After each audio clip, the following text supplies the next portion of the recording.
तो आज के इस विशेष विचार विमर्श का शुभारंभ करते हैं। विषय है मानव प्रकृति की दो विपरीत धाराएं, एक जो ऊंचा उठाती है और दूसरी जो नीचे गिराती है। हम शास्त्रों में वर्णित दैवीय और आसुरी संपदाओं पर एक गहन दृष्टि डालेंगे। हाँ, बिल्कुल। और इस चर्चा का उद्देश्य यही है कि इन प्रवृत्तियों के स्वरूप को स्पष्ट रूप से समझा जाए। अच्छा। इससे व्यक्ति शुभ गुणों को जीवन में उतारने और अशुभ प्रवृत्तियों का त्याग करने की दिशा में आगे बढ़ सकता है। सही कहा। जो आत्मोन्नति और परम कल्याण का मार्ग दिखाता है। यह विश्लेषण मुख्यतः श्रीमद् भगवद गीता के षोडश अध्याय पर आधारित है। तो शास्त्र कहते हैं कि संसार में दो प्रकार के प्राणी उत्पन्न होते हैं, दैवीय और आसुरी स्वभाव वाले। हाँ, यही सत्य है।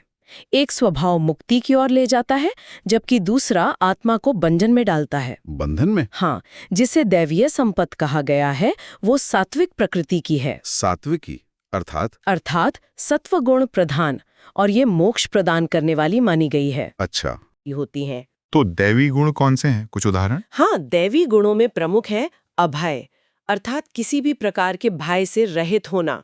फिर सत्व संशुद्धि, यानी अंतःकरण की पूर्ण पवित्रता, व्यवहार में छल कपट बिल्कुल नहीं।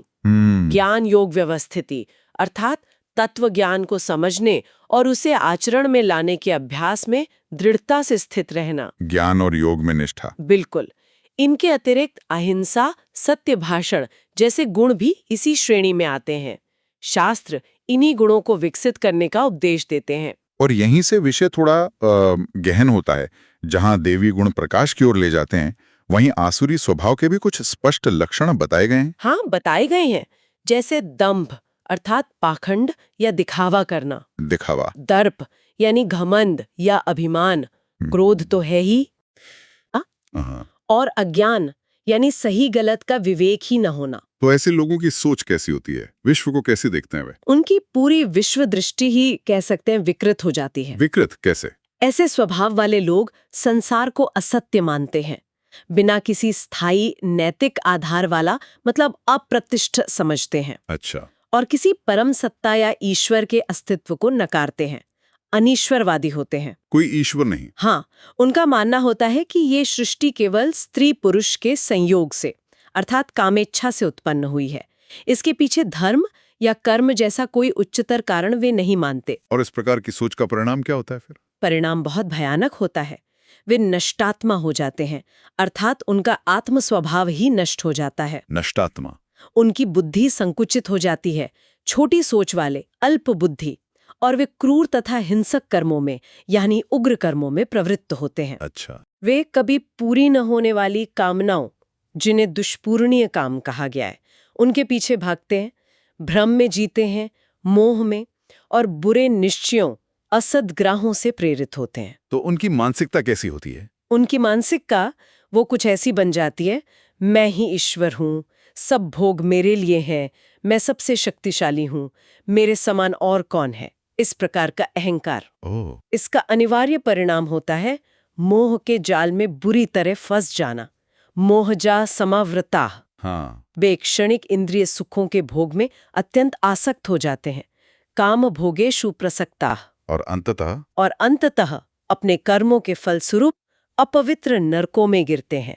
नरकेषु अशुपतन्ति, नरक में? हाँ, शास्त्र ये भी संकेत करते हैं कि ईश्वर ऐसे द्वेषपूर्ण और क्रूर प्राणियों को बारंबार संसार चक्र में आसुरी योनियों में ही डालते हैं, ताकि वे और दूर हो जाएं। हाँ, जिससे वे भगवत प्राप्ति के मार्ग से और भी दूर होते चले जाते हैं। तो प्रश्न उठता है कि इस समस्त पतन का मूल कारण क्या है? ये सब आता कहां से है? मूल कारण शास्त्र स्पष्ट रूप से 3 प्रमुख दोषों को नरक का द्वार बताते हैं। नरक का द्वार? हाँ। कौन से हैं वे? काम अर्थात प्रबल वासना, ठीक है। क्रोध यानी अत्यधिक गुस्सा, और लोभ असीमित लालच। काम, क्रोध, लोभ। हाँ, इनको त्यागने का स्पष्ट आदेश है। क्यों अनिवार्य है इनका त्याग? इनका त्याग करना आत्म कल्याण के लिए अनिवार्य बताया गया है, क्योंकि ये तीनों आत्मा का पतन करने वाले हैं। नाशनम आत्मनः, आत्मा का नाश करने वाले। बिल्कुल।